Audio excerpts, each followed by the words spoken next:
Good evening, everybody. It's 6 o'clock on May 19th, 2022. It's the regularly scheduled meeting of the Somerville Planning Board. I am Mike Capuano. I'm the chairman of the Planning Board. With me tonight is the Vice Chair, Amelia Aboff, Clerk Erin Gino, Jahan Habib, and Debbie Howard Easton. We have a number of items on our agenda this evening, but pursuant to Chapter 22 of the Acts of 2022, this meeting of the Somerville Planning Board will be conducted via remote participation. A recording of these proceedings can be accessed at any time using the registration link at the top of the agenda. And this meeting is being recorded. We have, like I said, several items on our agenda this evening, some of which are general and other business, and then we have a few cases as well. For the purpose of just letting everybody know what's on the agenda, we will begin with a review and approval of 3 different meetings worth of minutes. Then we have several hearings that are on the agenda. One is 350 Assembly Row, which is something that we have already opened and heard.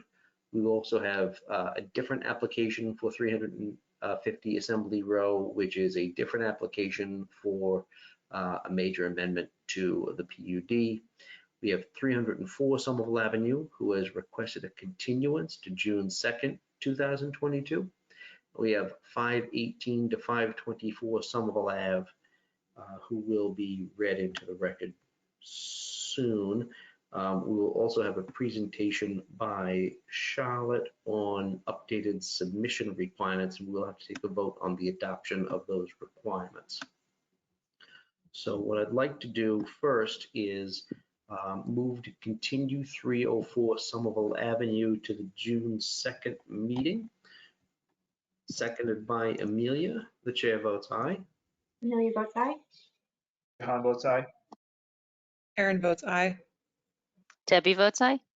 Okay, that is continued. Then I would like to ask Erin to read into the record the notice of public hearing for 2 different items on the agenda.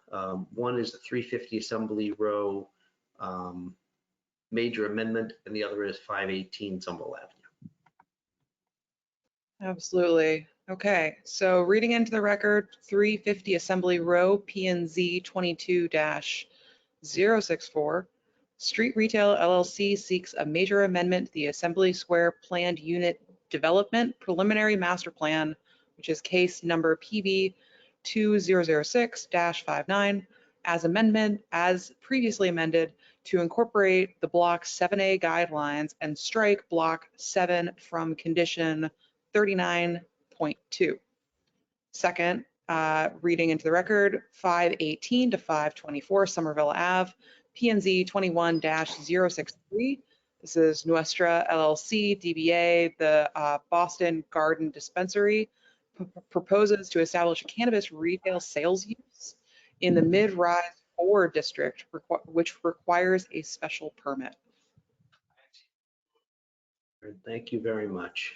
What I'd like to do is take the minutes first. So I would like to take the March 3rd, 2022 minutes under consideration. Has everybody had a chance to review them? And does anybody have any comments or questions or revisions that they would like to propose for those minutes? Okay, seeing none, the chair moves to approve the March 3rd, 2022 minutes, seconded by Amelia. Chair votes aye. I'd like to abstain from this vote as I wasn't present for this meeting. Jahan votes aye. Erin votes aye. I also was not present for that meeting, although I did watch the video. So to the extent I can vote aye, I will. Okay. So I will. So we've got 4 votes and 1 abstention. That is adopted. I just do want to remind folks that for the purpose of minutes, we've had an opinion given to us by the law department previously that even if you were not present at a meeting, if the minutes reflect your accurate understanding of what occurred at that meeting, then you can vote on it. That came into play when we had a bunch of meeting minutes from periods of time when we had a bunch of new members on the planning board who were not on the board at the time. So the opinion was provided to us by the law department that even if you weren't on the board at the time, but if the minutes reflect what you understand the meeting to have occurred, you can vote on it. So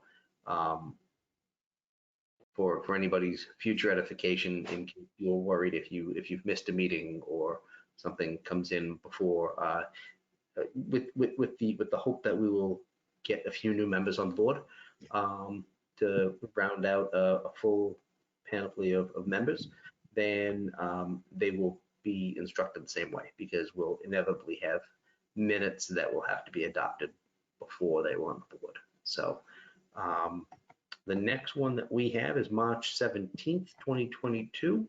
Does anybody have any comments or questions or revisions on the March 17th minutes? Seeing none, chair votes to moves to adopt the meeting minutes of March 17th, seconded by Amelia. Chair votes aye. Amelia votes aye. Jahan votes aye. Aaron votes aye. Debbie votes aye. Great, unanimous vote. The next one is April 7, 2022. Does anybody have any comments, questions, or revisions to those meeting minutes? Okay. Seeing none, the chair moves to adopt those meeting minutes, seconded by Amelia. Chair votes aye. Amelia votes aye. Jahan votes aye. Aaron votes aye. Debbie votes aye. Awesome, we have meeting minutes. Moving on to the more substantive portion of our agenda, I do want to take out of order the 350 Assembly Row amendment to the planned unit development, the PUD PMP, because that will govern how we look at this application going forward. So what I'd like to do is ask the applicant and staff to just quickly give us an overview of what it is that we're looking at as we review this application for what's considered a major amendment, but may not actually be. Hi, Sarah. Good evening, all. Yeah, it is called a major amendment, but as you might have noticed, it's eliminating one number for a condition on a complicated spreadsheet and adding a page to the ongoing evolving Assembly Square design guidelines. Unfortunately, due to the way the PUD was set up, this isn't something that we could do as part of the actual project itself, but we do need to make a decision on this prior to voting on the project.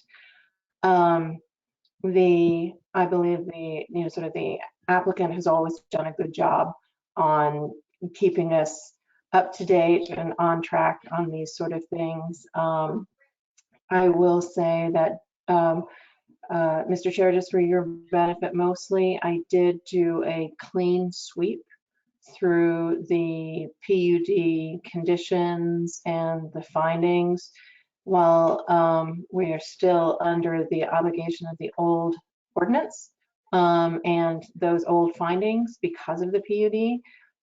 The conditions, you might notice that there have been some comments added to the columns of what has been met and what has been updated most recently. So at least going forward, I'm trying to clarify as much as we can from this quagmire that we all inherited. Thank you very much, Sarah. So I don't know if the applicant themselves has anything to say. I mean, this is the way I look at it, it's a fairly ministerial revision of a condition because we changed our ordinance. I don't know if anybody has any comments or questions for either the applicant or staff on this one.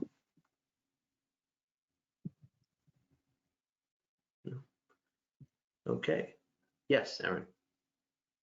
Maybe a quick one, and just to understand the full impact, if we, for some reason did not approve it, what does that block basically the development on block 7 as planned? What would be the impact to basically the desired redevelopment of Assembly?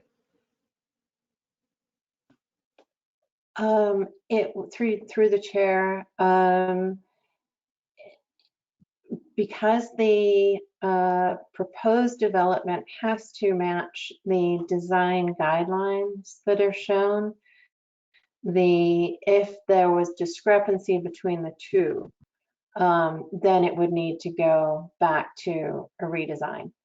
I'm pretty sure they closely match, but it's a very good question. If it actually didn't match, then we would have a concern, and that's something that we ideally all of us would have seen the guidelines before now, but it was one of those old things that slipped through the cracks and realized sort of a little bit late, which is why it's coming to you now, and so I apologize for that, but they are supposed to coordinate. No, it's super helpful. Thank you. Aaron, do you have any more questions? That's it. Thank you, Mr. Chair. Okay. Does anybody else have any more questions or comments or discussion on this item on the agenda?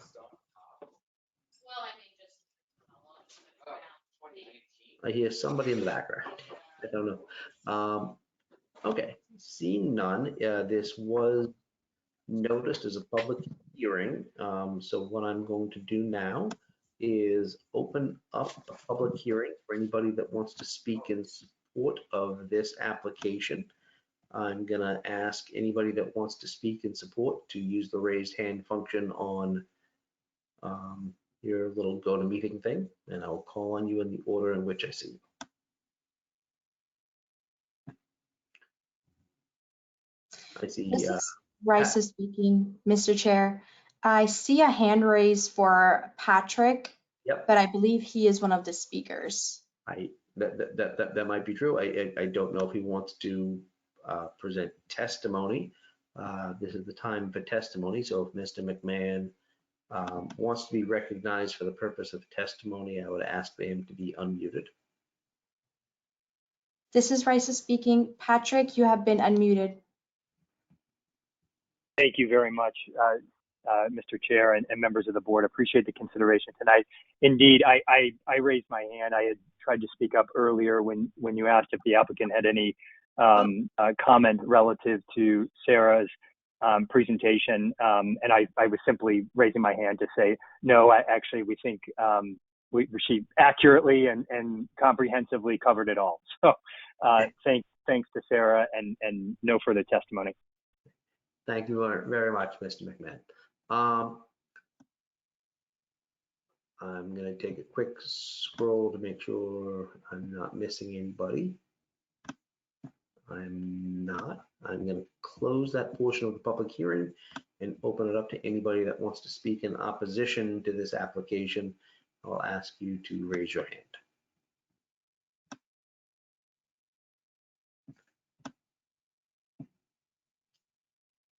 In the event that you're listening, oh no, he put down his hand. Good. I do not see anybody else with a raised hand. I'm going to do one more scroll through. Seeing none, I'm going to close that portion of the public hearing and open it up to members of the planning board for any further discussion on this item on the agenda. If there is any to be had. No? Okay.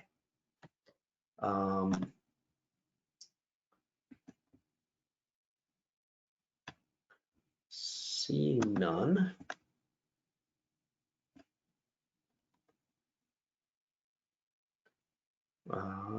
Okay.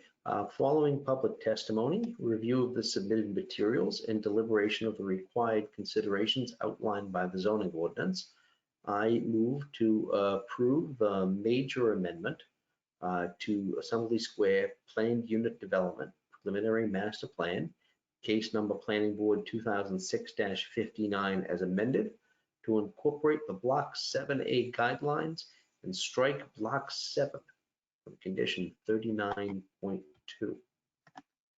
The roll call vote, the chair votes aye. Amelia votes aye. Jahan votes aye. Aaron votes aye. Debbie votes aye. Great. Wonderful, thank you very much, and good luck to the applicant. I would ask for that same applicant to remain on deck because we're going to bring up the primary application, which is the other 350 Assembly Row, the actual special permit, the site plan approval. So if I could have the applicant be unmuted, please, and anybody that wants to speak on the applicant's team also be unmuted. This is Raisa speaking. I have been told that Michael Giardini will be the presenter tonight. Michael, you have been unmuted. Thank you. Hello? Do you have the, This is Raisa speaking. Michael, you were just made into a presenter. okay.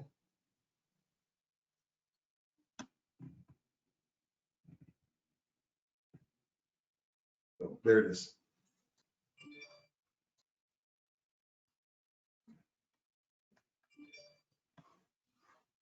Can everybody see my screen?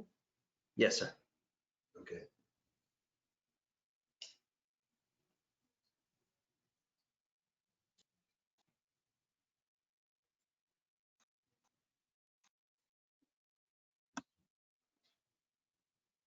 This is Raisa speaking. I have a list of names and I'm going to unmute them. Nicole Modi, you have been unmuted. You may be self-muted on your end. Sarah Ford, you also have been unmuted. You are muted on your end. Patrick McHennon, you are also unmuted. David Webster, you have also been unmuted. You're self-muted on your end. Brian Cook, I don't see a Brian Cook. That was part of the list. Sandy Carroll, you have been unmuted as well. Pat Dunford.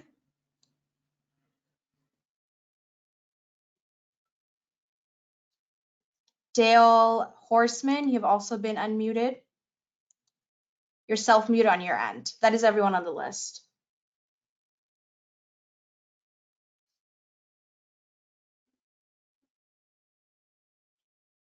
Great, thank you. Can you hear me okay?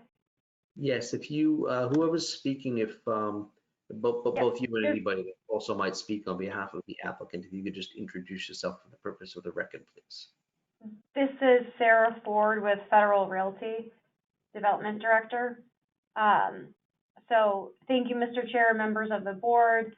Last time we were here was 2 weeks ago on May 5th, and I think we had a positive presentation of the building.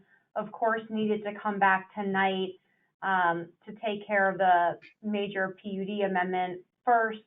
We also wanted to follow up on the accessibility question that specifically came up last meeting.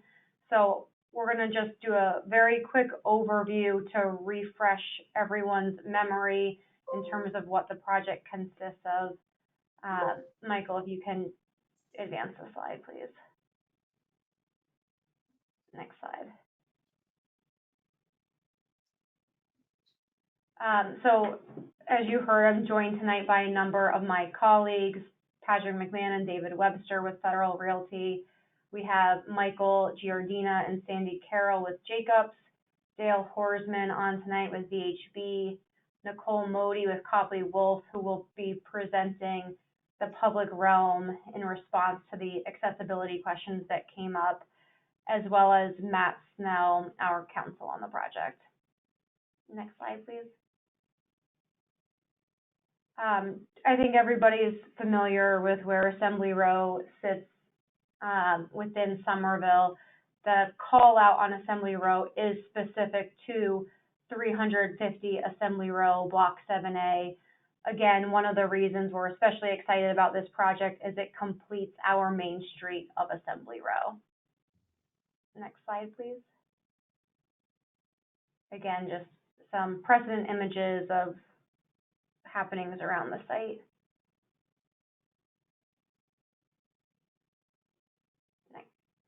So here's a building we presented 2 weeks ago.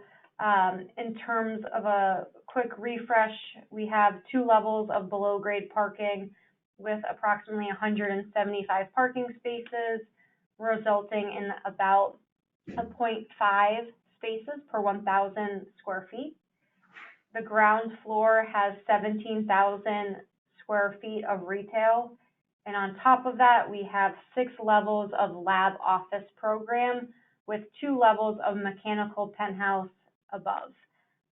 So all in all, it's about 320,000 square feet of lab office over the building. You can see the massing, how we've grouped together 2 floors at a time and shifted the building massing. In doing so, we've created a series of private terraces for individual tenants on floors 2 and 6 on Foley Street and floor 4 on Revolution Drive. On the 8th floor, you can see where we have an interior amenity space. It's the portion of the penthouse that's lit up that also spills out to an exterior amenity terrace, both to be shared by the occupants and tenants of the building. So if you were to office on the 3rd floor that doesn't have access to an outdoor terrace, you could go to the 8th floor and all tenants are able to participate in that space. So I think that's where we are, just broad brush as a refresh of what you saw 2 weeks ago. Next slide, please.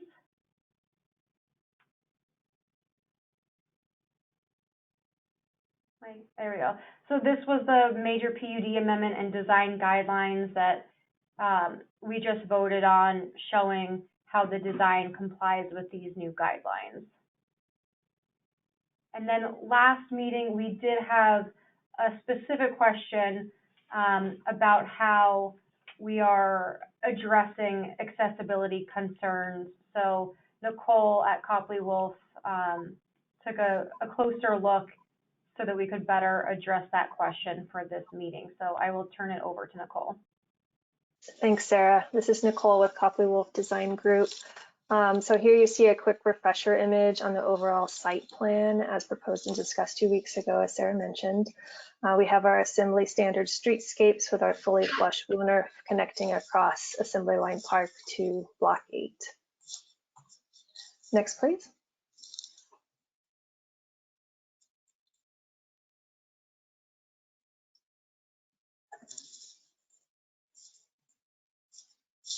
Michael, can you progress the slide, please? Yeah, there's a bit of a lag, so.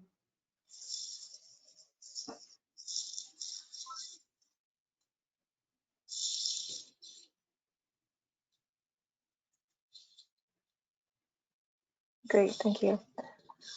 We've graded the site to be fully ADA compliant. We have coordinated with PSUP, Mobility, and we've worked closely with our civil and our architecture team to develop a grading and material plan that provides what we think is an exemplary accessibility standard for Assembly Row, as well as addresses over 3 feet of level change through this coordination. We've carefully located our planters around the edge of this project to help manage slope and to keep plaza-like conditions at our crosswalks and retail entrances. We've also made a fully flush accessible street along Assembly Row. And as I've mentioned, we've graded everything to a plaza-like condition, which is a sub 2% grade. And everything else is graded to a still ADA compliant sidewalk condition, which is our sub 5% grade. So next I'll walk you through how our materials signal our safety moves for pedestrians on the next couple of slides. So here you can see we're using bollards, color, and pattern change at our streetscape condition, helping to signal pedestrian safety moves that are in compliance with NACTO. So I'll walk you through our sequence of our material changes here. The pattern, color, and material changes carry from our pedestrian zone across a dark contrast granite paver that signals our transition into a parking zone indicated by that lighter contrast paver. During vehicular use, the cars will be parked here. When this area is programmed, the street will be closed down, allowing full pedestrian access.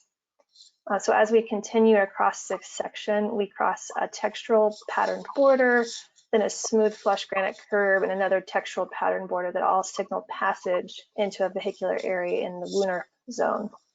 So our materials are matching the standards that are already used across Assembly Row and are mirrored in the already approved and installed Block 8 conditions with one minor update. We are using that lighter color paver in that transition parking area to add a higher contrast per coordination with PSUF and mobility. So this is typical of the entire Wooner in a non-crossing condition. So next we'll look at our entry condition. So using our similar sequence, we've updated the pattern at our main entry and clearly demarcate passage for the pedestrian crosswalk across our curbless roadway. So our sequence moves across dark and light granite pavers at the pedestrian zone to dark granite pavers with decorative bollards at our transition zone, edged by tactile warning pavers indicating a crosswalk. We set our crosswalk using light and dark contrasting pavers for the full crossing zone, with additional pattern changes for those added textural signals. Next, please. So these images show our current conditions and materials at the completed Wooner across Assembly Lane Park at Block 8 and some of their crossings. These all match the Assembly Row standards that we're mirroring in Block 7A, with that exception of adding the higher contrast pavers at our parking and transition zone. Next, please. This section is showing, you saw this previously, how we'll complete what's already been installed on Block 8 with a pedestrian-oriented Wooner along Block 7 connecting across Assembly Lane Park. We're really excited to see this area come alive with programming like we've already seen at Blocks 1 and 2. Next. And finally, this is looking back at how the conditions start to come together. So I'll hand it back to Michael and Sarah as we head into questions and answers.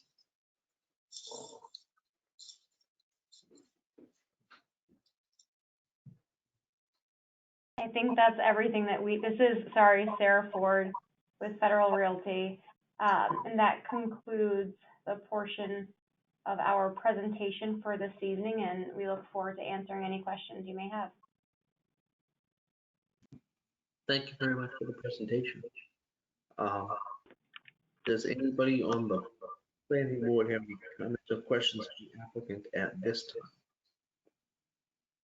Or staff? Okay. Seeing none, because we did receive new information from the applicant, I will open it up to public testimony. What I'd like to do now is open up public testimony to anybody that wants to speak in support of the application. Please exercise the raise hand button.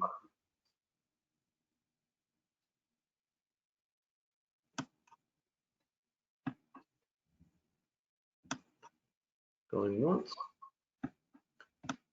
Going twice.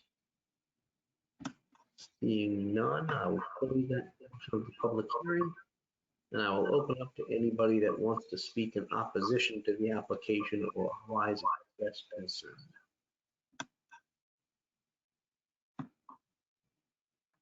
Once, twice. Seeing none, I will close that portion of the public hearing. And I will open up to any further discussion by members of the planning board. So I'm hearing an echo of my own voice, which is terrifying. So I don't know if somebody else who is unmuted, if you could all mute yourself and look at me or you.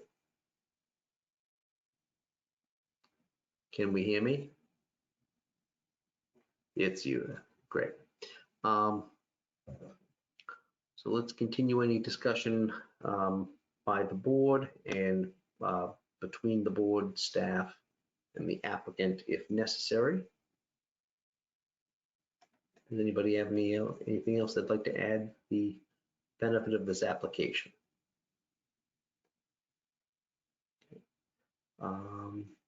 Seeing none, I want to thank the applicant for the presentations over the last couple of weeks. I thought it was a very good presentation, and I think you've done a really great job with imagining this space.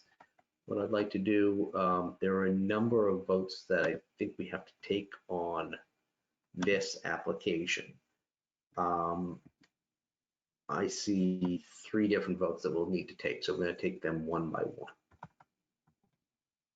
So following public testimony, review of the submitted materials, and deliberation of the required considerations outlined by the Somerville zoning ordinance, I move to approve with the conditions in the memorandum, the site plan approval with special permit, formerly known as SPSRA, to develop a 7-story lab and office building subject to the Assembly Square mixed-use district of the Somerville zoning ordinance in effect as of August 1st, 2019, and subject to PUD PNP PB 2006-59 as amended. Seconded by Amelia. Roll call vote. The chair votes aye. Amelia votes aye. Jahan votes aye. Aaron votes aye. Debbie votes aye. Wonderful. Next motion we have to consider, following public testimony, review of the submitted materials, and deliberation of the required considerations outlined by the zoning ordinance. I move to approve with conditions as listed in the staff memorandum, the waiver for minimum parking stall width. Seconded by Amelia. The chair votes aye. Amelia votes aye. Jahan votes aye. Aaron votes aye. Debbie votes aye. Wonderful. And the last motion that needs to be made is following public testimony, review of the submitted materials, and deliberations of the required considerations outlined by the zoning ordinance. I move to approve with the conditions as outlined in the staff memorandum, the waiver for minimum parking requirements. Seconded by Amelia. The chair votes aye. Amelia votes aye. Jahan votes aye. Aaron votes aye. Wonderful. Debbie votes aye. Excellent, excellent, excellent. Congratulations and good luck to the applicant moving forward on what I anticipate will be another great project. Thank you very much. Thank you. Thank you. I will let those folks log off the meeting. And what I'd like to do is invite the applicant to 518 to 524 Somerville Avenue or their representative to identify themselves and please be unmuted and to have the ability to share their screen if they need to.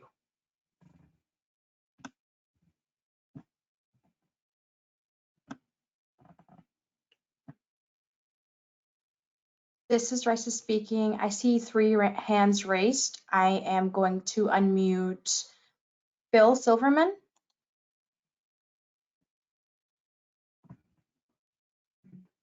Great, thank you.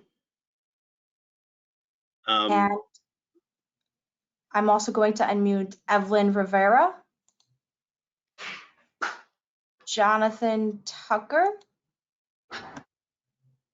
Eric Lang. Great. Who will be the presenter tonight?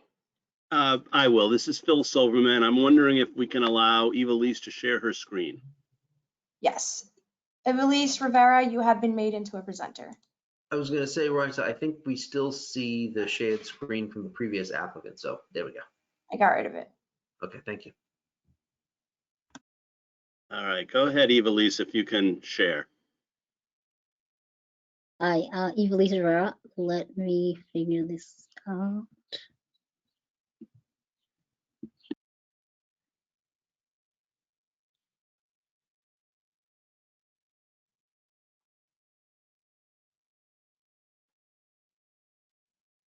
This is Raisa speaking. Is that everyone speaking tonight? That Yes. I've unmuted? Okay. Yep. Thank you.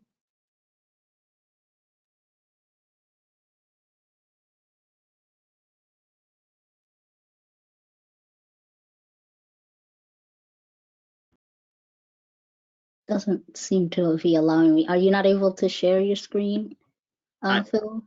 I don't see a prompt to allow me to do that. Can somebody explain where that might be? Evelisa has been made into a presenter. Phil, would you like to be made into a presenter too? Yeah, if she's having some difficulty, maybe I can do it. Then it says show my screen. Let me try that.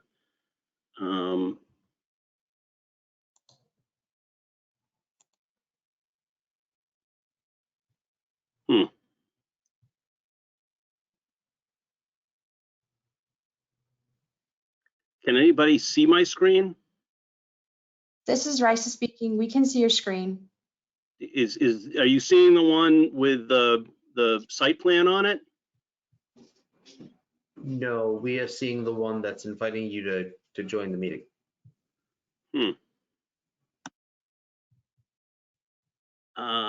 Let's see. This is Raisa speaking. If you have two monitors, you may have to bring the presentation window over to this monitor that's being displayed. That's what I'm, yeah, I'm trying to figure that one out.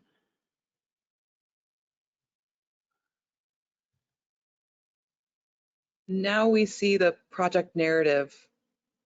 How about now? Is it different now? Hang on. Now we see a site plan. Ah, fantastic. Okay. That's great. I'm not the best with technology sometimes, so I appreciate your patience. My name is Phil Silverman. I'm here from the law firm of Vicente Cedarberg and representing Westra LLC. The company's CEO, Evilise Rivera, is here, as is the company's Chief Operating Officer, Jonathan Tucker. And we're seeking a special permit to operate a cannabis retail sales facility at 518 to 524 Somerville Avenue. Showing you the site plan. The site is in the mid-rise 4 zoning district, which was appropriate for this type of use under the zoning ordinance. The site is presently being used as a Chinese food restaurant. The site's within a block of stops for the 83 and 87 bus lines. It's within 3/4 of a mile or less from the Porter Square Red Line and Union Square Green Line stations. Also within 2 blocks of a Blue Bikes hub with 23 stalls. And as I think you can see, there are 3 metered parking spaces which currently exist. So sort of get into operational flow. Before I do that, I want to give you a little bit of context because I know that the board has looked at some other projects and has some experience with this. But it's probably worth noting there's actually a great deal of change that's going on in the landscape of retail marijuana in Massachusetts right now. There's a lot that's changed in the last 2 years. But 2 years ago, there were about 20 retailers in all of Massachusetts. And so there was a significant amount of demand out there, and all of these places were remarkably busy. I'm sure, you know, before that, everybody saw the news stories when legalization first occurred of all the crowds. But, you know, that is changing. A year ago, even, there were only 60 retailers in Massachusetts. Today, as we speak, there are 200 retailers open across Massachusetts, and there's another 100 in the pipeline, which we expect to be open probably within the next 12 months. So we don't really see the same types of crowds we used to see. And so as much as my client would like it if people were to drive from far and away to come to their site to buy products, it's really not realistic. Most people have a cannabis dispensary within 5 or 10 minutes of where they live. That's especially true, or will be true, when you're talking about a place like Somerville, where it will have its own multiple numbers of retailers. Cambridge, Medford, Arlington, they're all expected to have multiple retailers. So what we're really talking about here in a lot of ways is more akin to a neighborhood liquor store, with a lot of customers from the neighborhood probably arriving, both as pedestrians, even bicyclists. Not to say that there won't be people driving vehicles, but again, it's more of a neighborhood concept than I think it ever was before in Massachusetts. So we really do expect the store to do well. But just to give you some further context, you know, in terms of what you're going to see with the numbers here, the average visit at a Massachusetts retailer takes about 10 to 15 minutes. And so we had provided the city before with a traffic impact statement, which was showing, you know, the peak hour of demand here at a place like this, somewhere in the range generally of about 24 customers at peak.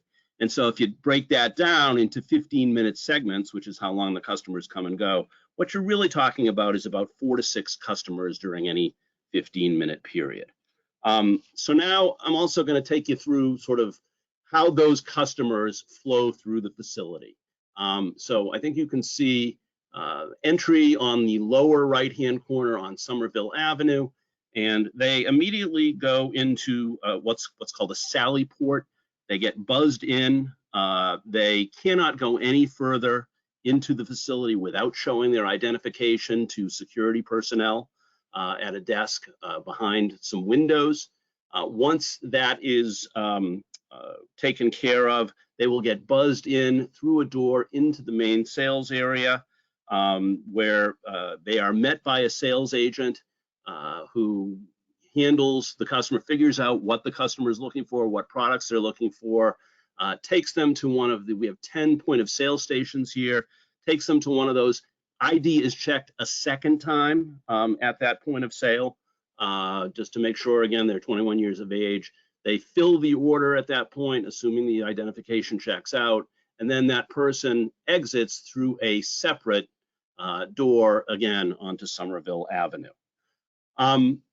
And the idea, just you know, of the way this has been set up, we don't want any exterior queuing here. Again, I don't think you're going to see the lines that we saw in prior years, but in the event that we had a particularly busy day, this security vestibule that I mentioned before, the Sally Port, 40 customers can actually fit in there, so there would be no need. There's also, you can fit 50 on the sales floor here, so there's never going to be a situation where you would see customers queuing outside on the sidewalk. In terms of security, again, this is very standard in terms of what you see at facilities, because it's all controlled by the Cannabis Control Commission. So we have cameras all around the exterior of the facility. We have a 360-degree view of everything that's going, everybody that's coming and going. We know about it. We also have interior cameras, every door, every window, and every place where marijuana is handled or stored within the facility has a camera. There are also numerous alarms. Every door, every window has alarms. There are also panic alarms and duress alarms throughout the facility. You'll also note there is a vault on site where any product is stored at the end of the day. It goes there and then it comes out the next morning. And when I say a vault, it's not Fort Knox here, but it is a hardened facility. So if you had somebody that had ill intent, tried to break in at night, they've got numerous doors they've got to get through, and then they get to a vault, which would take, you know, probably upward beyond 15 minutes to get through. By then, we also have off-site monitoring 24/7. The local police would be well on their way and arrive in time to thwart any kind of a break-in. And I would note, we have not seen any significant security issues at these facilities since legalization in Massachusetts, because it's just not an attractive facility to attack in that sense. There's just too much security, too many cameras. I would also note we have on-site security personnel during all business hours, and everybody that works at the facility has to be background checked. That's Cannabis Control Commission regulations. Just moving down, we will have a loading area. I think there was a staff recommendation from your staff, that was looking for information, and what the recommendation was is that we would take one of these metered spaces and we would turn that into a loading area. We do loading at odd hours, generally before or after normal business hours. It tends to be easier than trying to do that during the middle of the day. The spaces are 20 feet by 9 feet, so they can accommodate the type of delivery vehicle that's used. It's usually a small Sprinter van that does these types of deliveries. And I wouldn't expect more than 2, maybe 3 deliveries a week to this facility. Any kind of waste removal, if it's marijuana waste, if, for example, some of the product was dropped in the floor and fell out of a package and became contaminated, that kind of waste is held within the vault until it can be returned to the facility from which it was purchased, and it gets disposed of there.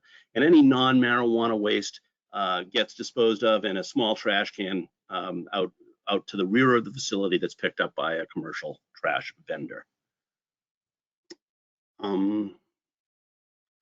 This will give you a little bit of a look at what we expect the facade to look like. There's presently only one door in the facility. I think it's over to the left here. We're adding a second door. We are also adding a window display in the front here with some faux greenery on the inside. It's just a sort of an eye-catching look for the facility. And we do have some signage and a canopy over the entry door on the right-hand side. And we are told by the staff these changes to the facade are going to require minor site plan approval, which is fine. We intend to obviously go through that. And just another quick look at the facility here shows you, I think it's from the intersection with Park Street, so you can get a sense of what that will look like as well. So that's sort of a broad overview of the project, and we're happy to answer any questions that you might have going forward. Thank you very much. I'm going to reserve any comments or questions that I've got until after I hear from my colleagues and anybody who wants to speak through the public hearing. But thank you very much for your presentation. Great. Does anybody have any comments or questions that they'd like to raise of the applicant or of staff now? I see Debbie.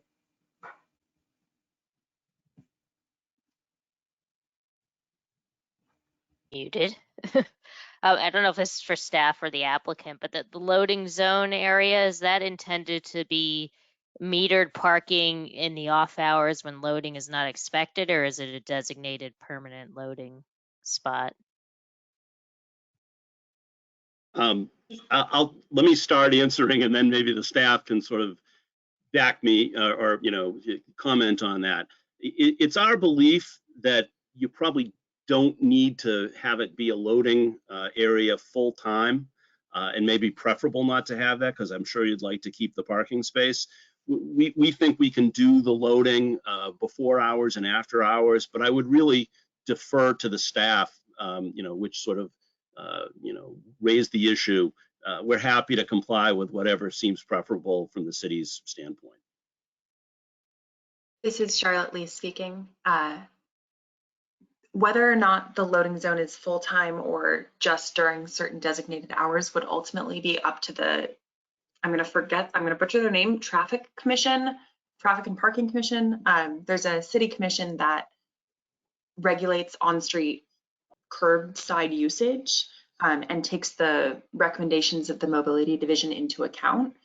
The Traffic and Parking Commission would need to approve any changes to the on-street designation to go from metered parking to loading. And as part of that, they could determine whether to have it be a full-time loading zone or just during off hours. Thank you. Does anybody else have any comments or questions of staff? I see Amelia's hand. Thank you, Mr. Chair. Through you, I think this is a question most likely for staff, but I know one of the siting considerations with this type of facility is not being within 300 feet of a school. And I'm aware that the site at 12 Propersy Way is indeed still, I think, technically a school, the St. Anthony's School, and it hasn't been operating for several years, is my understanding. But I don't know that it doesn't have the option of resuming operation. And I would love some clarification on how that proximity is being thought of in relation to this application. This is Charlotte Lee speaking. That was not a factor that staff looked at. I would need to go do more research on whether it's currently operating, if it's considered to be a school, and if it is closer than 300 feet to this site. If it's closer than, sorry. I just want to say I tried to measure to the extent I could online, and I can also tell you that the address that is listed for the school is included on the abutters list, which is defined as 300 feet. So there may be, if the answer is that the school is officially closed in some capacity and doesn't have the option to resume operation, that may be one solution, but I suspect that it is technically within that range based on the abutters list that was provided in the application.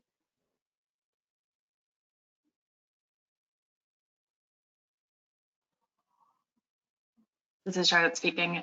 Yeah, I would need to, I don't want to speculate in the middle of a hearing a potential answer. So my answer will be, we'll look into that and I will get back to you as soon as I can. Thank you.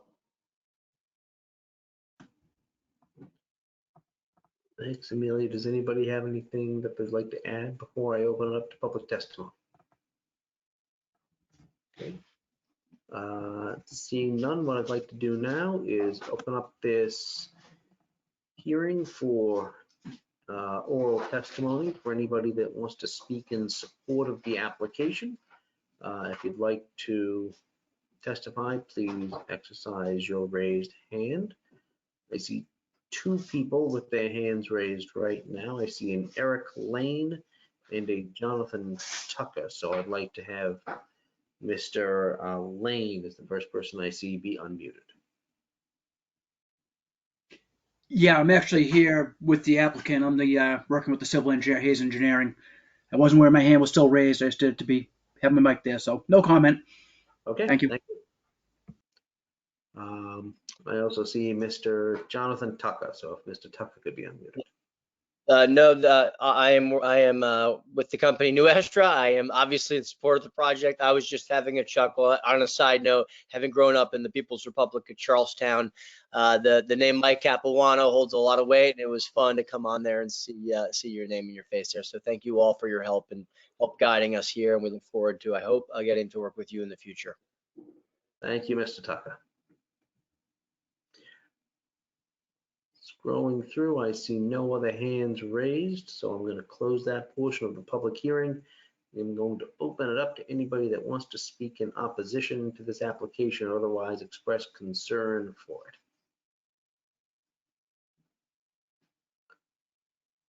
Going once, going twice.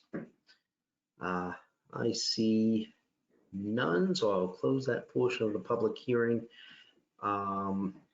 And I will, at this point, call on other of my colleagues who would like to ask questions or express concern or have comments. I have one or two, but I'd like to hear anybody else that has any first. Yes, Sarah. Thank you, Mr. Chair. I have one question for the applicant at this time, which is in the Q&A session with the public meetings, I saw a reference to obviously this is for one meeting, and there was reference to a second meeting being held, but I don't know if I missed it or if perhaps those two were combined. Was there in fact a second public meeting or was there the sort of one? There hasn't been a second. I will tell you, it's our policy when we open these places, we have what we call an opening day plan. It's sort of a process where we meet 6 months prior to opening, 2 months prior to opening, 2 weeks prior to opening with neighborhood and abettors. We give notice to everybody to take additional comments, concerns, and then we do it again, in fact, after we open, so that they've had a chance to see how it operates and make comments. So maybe that's what we're referring to. You know, normally with community outreach, we follow the state rules, which require, you know, 1 meeting prior to filing your license application. No, thank you for the clarification. I'm a little disappointed with the answer, just because I think it's maybe, at least in this member's, my opinion as one member of the board, a little bit confusing to the public to say that you're going to have a second public meeting. And then that is actually at a different sort of phase of the business plan. I think it just sort of as a general note, I think it's helpful whenever we have changes like this, no matter how big or how small, however clear we can be to the public about what they can expect and how they can interact, the better. So that I appreciate that, and I apologize if we created any confusion in that regard. Certainly wasn't my intent. No, I fully understand that. This was more of sort of a comment on the record. That is my question, and thank you for your answer. So I will mute myself back. Thank you, Eric. I see Jahan's head. Thank you, Mr. Chair. I have 2 questions for the applicants. The first question is around the hiring plan, what it looks like for the employees of this establishment in terms of what you're seeking, what sort of training is going to be provided. So if you could speak about that, I'd really appreciate it. Sure. So, you know, we have a significant diversity plan. Obviously, this is an economic empowerment applicant. We look to hire a very diverse staff. We advertise in multiple, media outlets, have multiple job fairs before we open. This company is operating a facility out in Athol, Massachusetts, and it's been very successful so far with a very diverse staff. We expect to replicate that here. There's substantial training here. It's kind of, for this particular industry, it's really crucial. There's so much. Running a marijuana dispensary is not, it's a retail place in effect. That's not the complicated piece. The complicated piece is compliance. And you have to teach that to people, and you don't want to be running through people and having to redo that all the time. So there's several weeks of training before this place even opens, where we get the employees to understand this. And we really want to advance those people within the company, because once they get that institutional knowledge, we don't want to have to find new people and teach it again. So we encourage training to move them up further in the company. And we are planning on opening 3 retail stores across the state. So we want to have great management that we expect to come from the ranks of the people that we hire. And the company's very dedicated to that. Thank you. And the second question that I have, and it's somewhat related to my fellow board member Aaron Gino's comment. I do have concerns about the second engagement or conversation with the neighborhood groups, but I also wanted to ask, and this is really for the benefit of the board and the public that's listening in, whether there's been any additional conversations with Councilor J.T. Scott or the hotel that's across the street, the Cambria, that's the largest hotel in Somerville, with respect to this establishment, this location, and whether there's been any concerns or discussions that have come out of any additional engagement.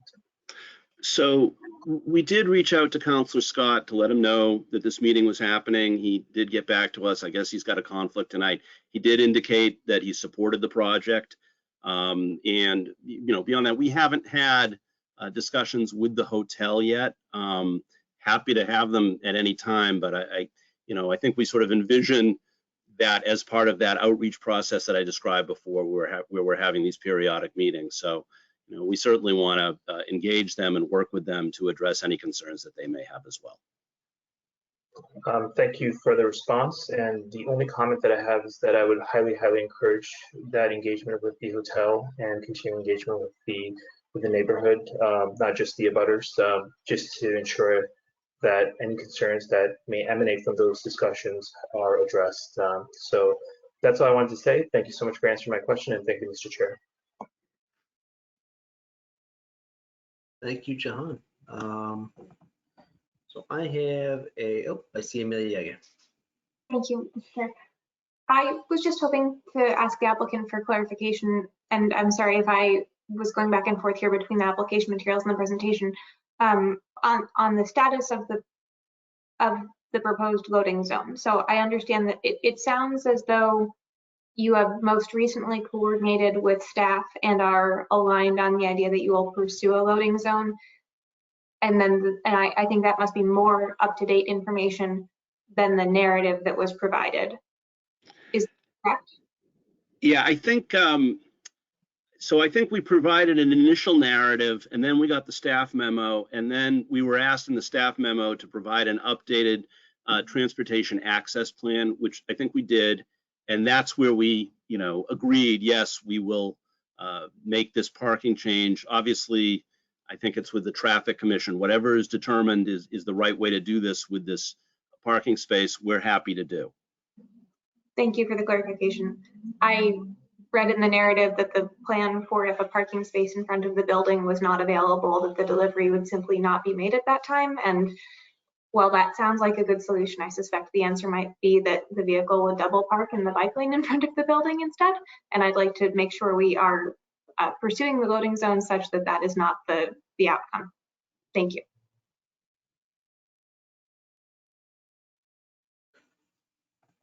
Thank you, Amelia. So there's a question or a suggestion in the staff memorandum that I think makes sense. So with the loading zone issue, that is, as Charlotte has reminded us, is under the jurisdiction of a different municipal commission.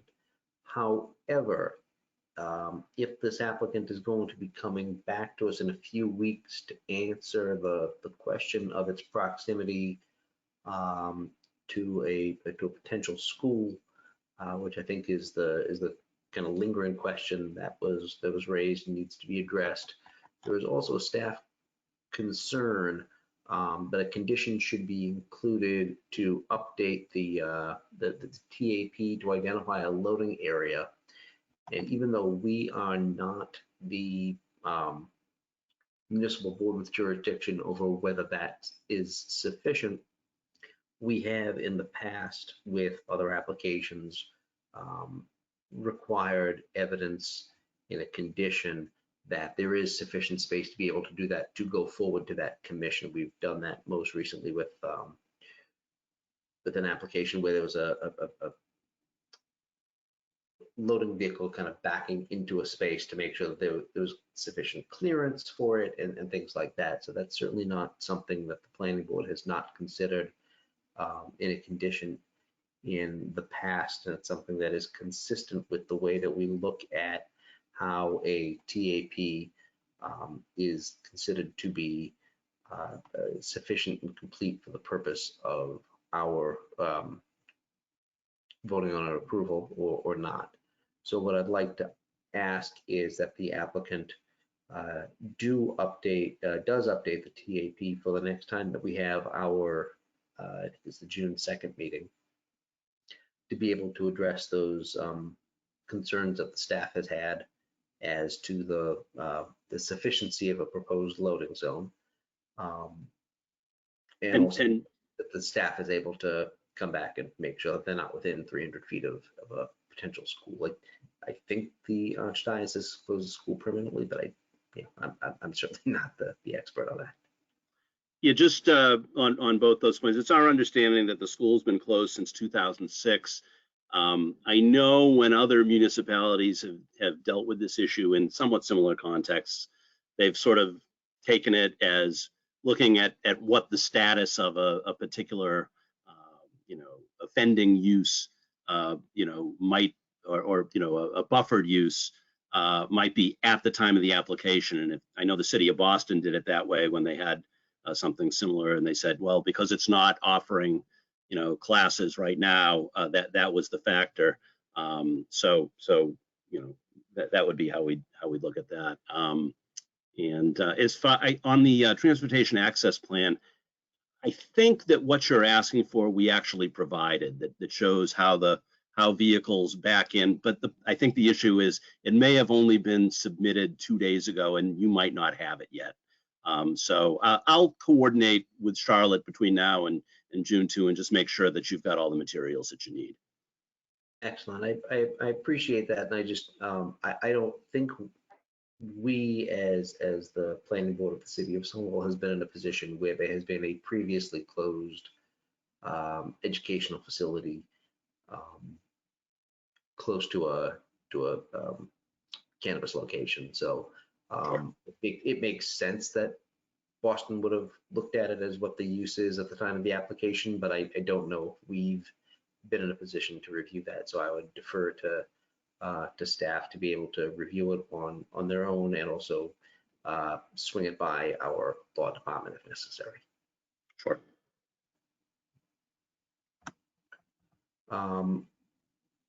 Does anybody else have any comments or questions or discussion before we move to continue this for a couple of weeks to make sure that everything is where we think it should be before we take a vote on the application?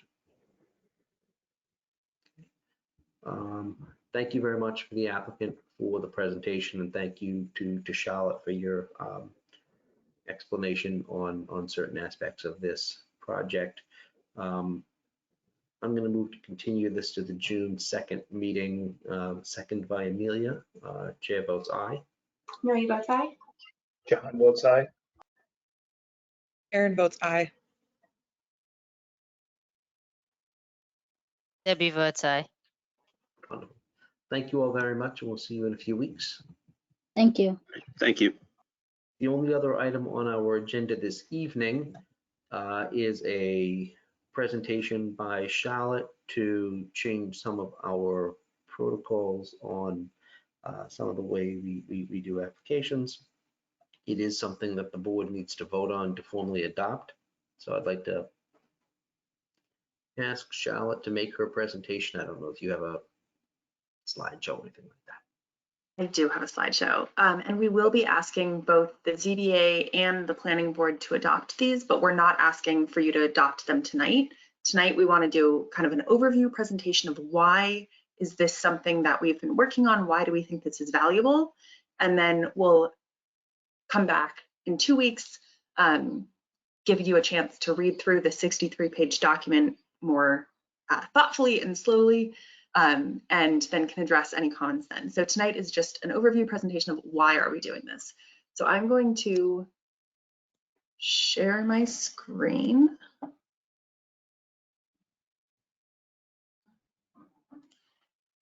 Okay, can everyone see this? Great, okay. So I gave this presentation last night. Tonight, I'm giving it to you guys.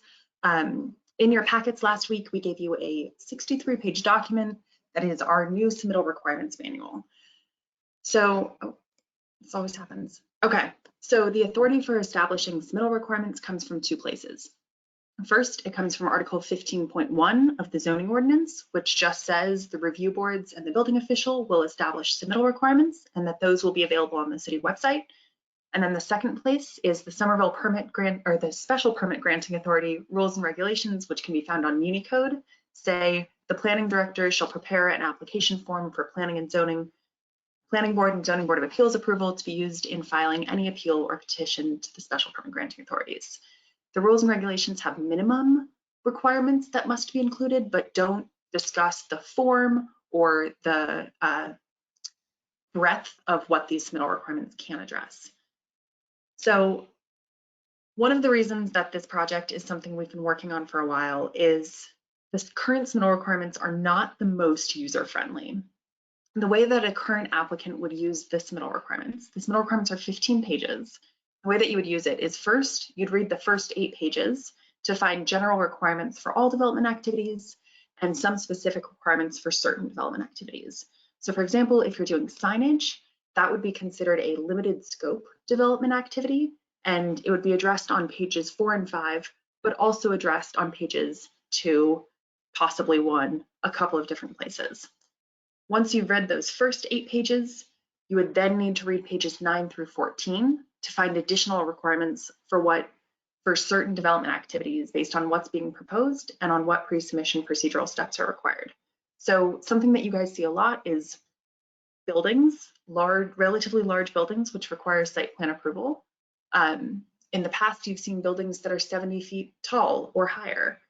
In those cases, they require a wind study. They would only know that they require a wind study if they read these additional 5 pages. If they need a neighborhood meeting, they need to submit a neighborhood meeting report, and they would only know that if they read these additional 5 pages. So you really need to read the whole thing, regardless of what scope of your project, in order to know what you need to submit. So these submittal requirements were written right after the zoning overhaul was adopted in December 2019. We wrote them in January 2020, and since then, there's only been a minor update in January 2021. We haven't really yet gone through and looked at the various things that we've learned over the last 2 years. And so this is one of the things that we've been doing. We have been getting a lot of feedback informally, in the sense that we just see applicants struggle to navigate these submittal requirements.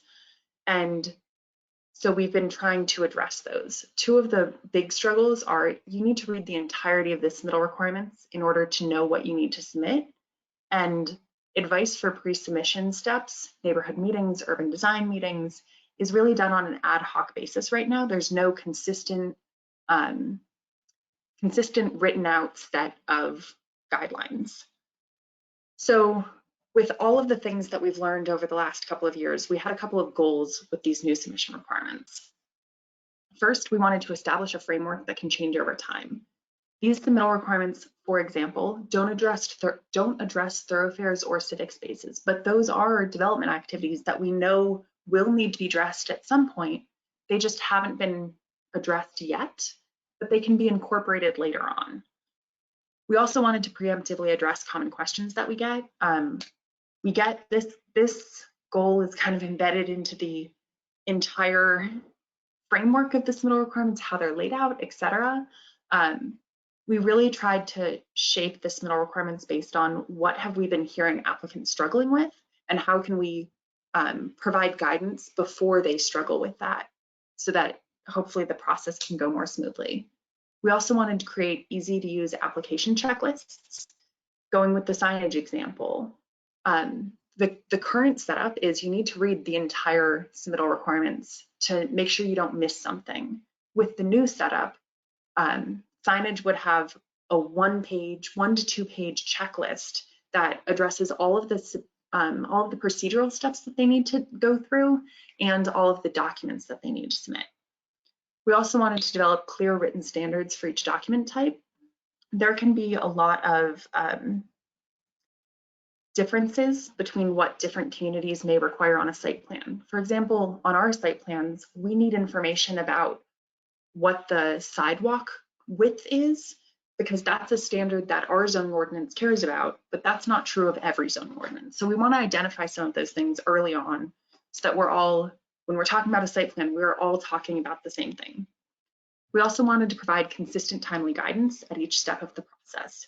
So right now, if an applicant is preparing for a neighborhood meeting, the only guidance that they get is the guidance that their planner gives them directly. There is no written document that provides guidance beyond the zoning ordinance, which simply spells out requirements and doesn't reflect the lessons that we've learned over the last 2 years of where people tend to run into sticky spots. Lastly, we wanted to centralize information about when to contact other OSPCD divisions. For example, if a mobility management plan is required and someone isn't thinking about that ahead of time, they're going to get to the final step in the process realize they need a mobility management plan, and then there's a 60-day review period that the mobility division can take advantage of in order to review that MMP, and that can delay applicants more than they expect. If they start talking about the MMP earlier on, they can avoid those delays later on.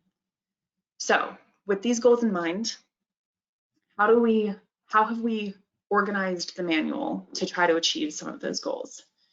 So on the right, we have the table of contents. And on the left, we have kind of the two-step process that we expect applicants to go through.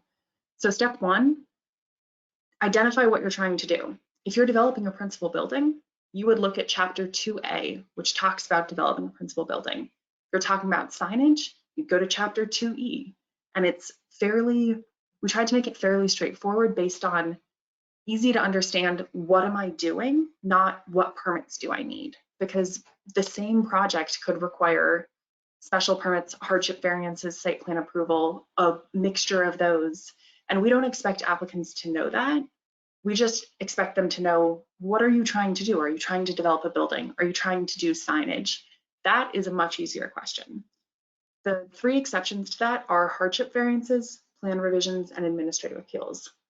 These are special because they kind of don't fit into any of the easy categories. You can get a hardship variance for a wide variety of things. And usually you're getting a hardship variance because someone on staff, either ISD or planning and zoning, have identified, oh, this isn't compliant, you're going to need a hardship variance. So those are kind of segregated off to the side. Once you've identified what your activity type is, so for example, developing a principal building, you would read through that. Each of them are about 2 to 4 pages, and they list out all of the steps that you need to do and all of the documents you need to submit. If you're not sure what a site plan is, to keep using that example, you could then look at chapter 3, which is our document dictionary, which addresses every single document that is required for any permit type. It provides brief descriptions, some standards, and it tries to help applicants navigate things that they might not be familiar with. Chapters 5, 6, and 7 do the same thing, but for different procedural steps. Chapter 5 talks about general guidance for anyone doing a neighborhood meeting, or general guidance for anyone doing design review. Those don't include requirements. They may reference the zoning ordinance or reference where applicants can find other requirements, but they don't actually, in and of themselves, require anything. They're simply guidance to help applicants navigate the process better. So with this new guide, some of the benefits that we're hoping will come out of this are it can be broken down into component parts for ease of reference. So you don't need to read all 63 pages if you're doing a development activity. You just need to pull out your 4-ish pages, and then you can reference the other pages if they're helpful, but you don't need to. We also wanted to provide explanations of what should be included in each of the required documents. A common thing that will trip up applicants, especially as they start to get towards completing their application, is not including enough information in their plans or their narrative, etc. And knowing what needs to be provided earlier can help prevent that. Last, we wanted to provide recommendations for each step of the process. So if you're preparing for a neighborhood meeting, you can use this manual to learn about best practices, what you need to present at the neighborhood meeting, and other requirements that you should be working on at the same time. So that is kind of the overview of these submittal requirements. It's a very high level overview, and I expect there will be questions. But what we need from the boards, first, we need feedback on the current draft. I will come back to the June 2nd planning board meeting so that we can talk about this again after you've had a chance to review them, not just hear my overview. If you want to send comments before then, feel free to email me, but we can also talk about them at that meeting. Once both boards feel comfortable, have had a chance to review them, have given comments, then we'll need a vote to adopt the new submittal requirements. Once both boards have adopted them, they'll go into effect for any project that does not already have a complete application. We'll be doing a lot of communication and getting applicants up to speed once that happens. but that is not going to be tonight. So with that, if there are any questions about the overview, any kind of initial questions, I'm happy to answer them. Otherwise, feel free to email me, or I will be back in 2 weeks and we can talk about it more then. Great. Charlotte, I only have one comment. Thank you for the presentation and for trying to make things easier for people who are trying to do business for a bunch of municipal boards, which is something that even as a member of a municipal board can get tricky.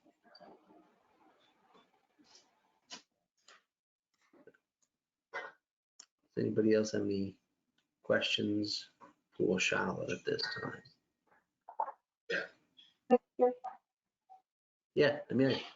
Thank you. Through you, thank you very much, Charlotte.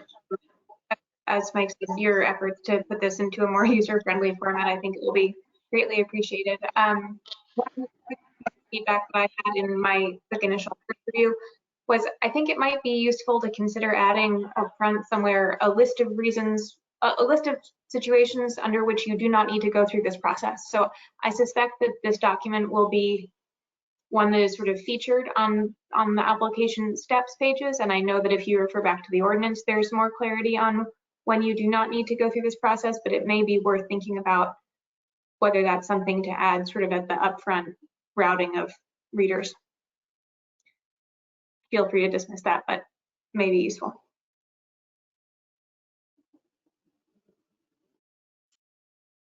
We have some of that in like chapter 1, but yeah, it would require sitting down and reading those 4 pages to see that kind of broken down.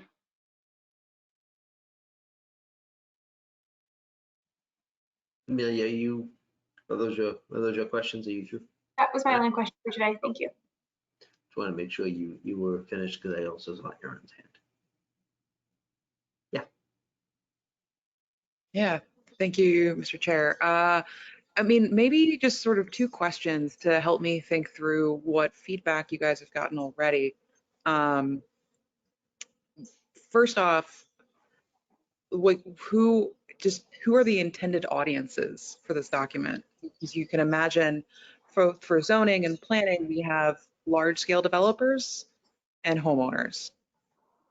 So it's everyone. That is one of the reasons that we've tried to break it down into if you're a developer who does projects here all the time and all you need is that list of what do I need to present at the neighborhood meeting, what do I need to submit, you only need to pull out those 4 pages of developing a principal building.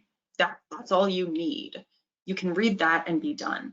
If you're a homeowner and you've never done this process before and you don't know how to organize a neighborhood meeting and you don't know what design review means, though the guides in chapter 5, 6, and 7 are really aimed at, well, here's some of that information. Like here, you can learn from the other people who have gone through this process without these guides. So it is organized with the intent of being able to be broken apart so that it can be usable by a wide group. That'll mean that if you're a homeowner, more of this guide, it may not be able to be broken apart quite as much because more of it will be relevant to you.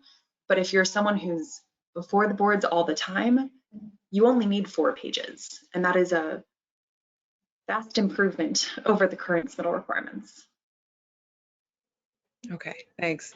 And second question maybe is, and this is, forgive my sort of naivete on the sort of city side of things, having worked in private business my entire life. What opportunity have you had to sort of put this draft before some community members across that spectrum? You know, I mean, read it, but at the end of the day, we're not the ones using it, right?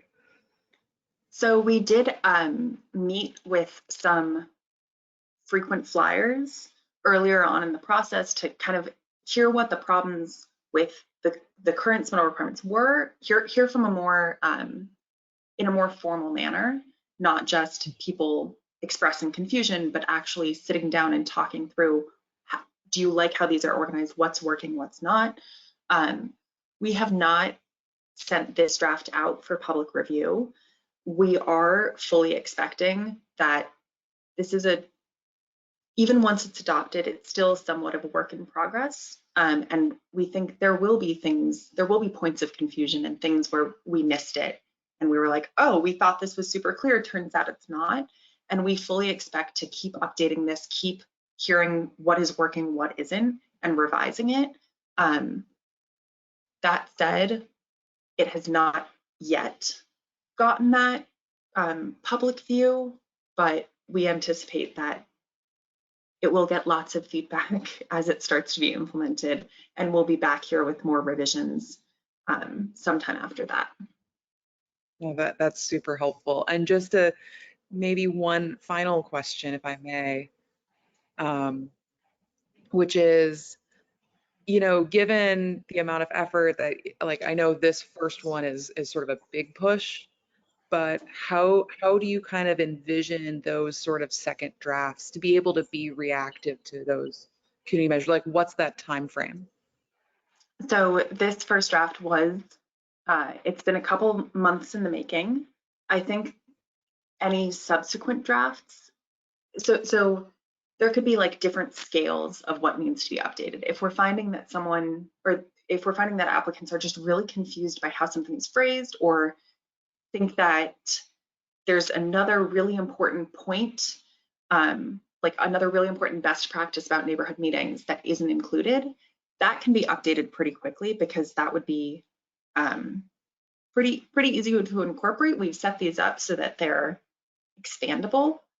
If there were something like writing a whole new section for a thoroughfare, that would take some more time.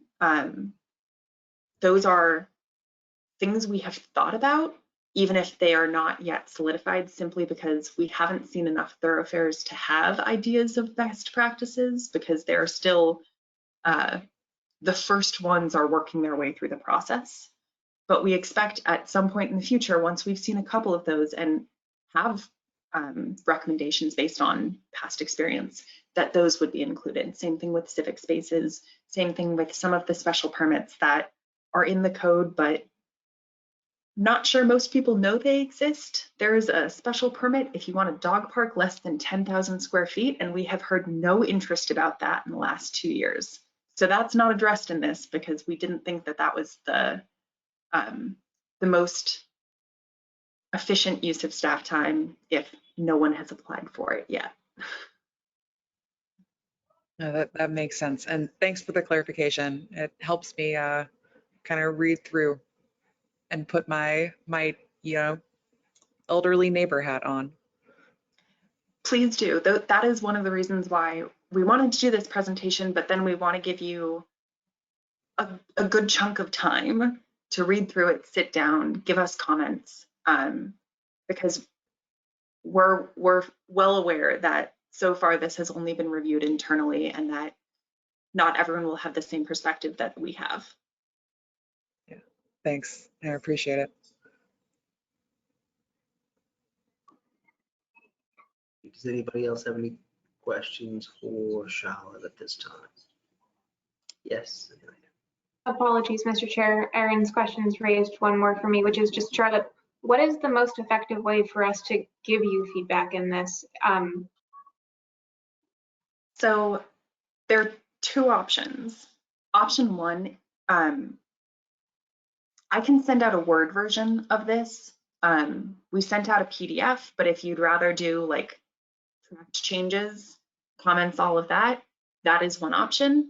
If you do that, please just email it to me. The other method is if there are kind of big picture things that you want to talk through, or things that you don't necessarily have like recommendations on how to change it, but it's something that you didn't understand, and you just want to hear from us, like, why is this how we did it? I would love to get a heads up on those. So if it's a question that I'm not sure about, I can talk to the other people who have been working on this with me, because it's certainly not just me. This has been a group effort. if you don't think of it before the next meeting, you can also certainly bring it up at the next meeting, and we will do our absolute best to answer it on the fly.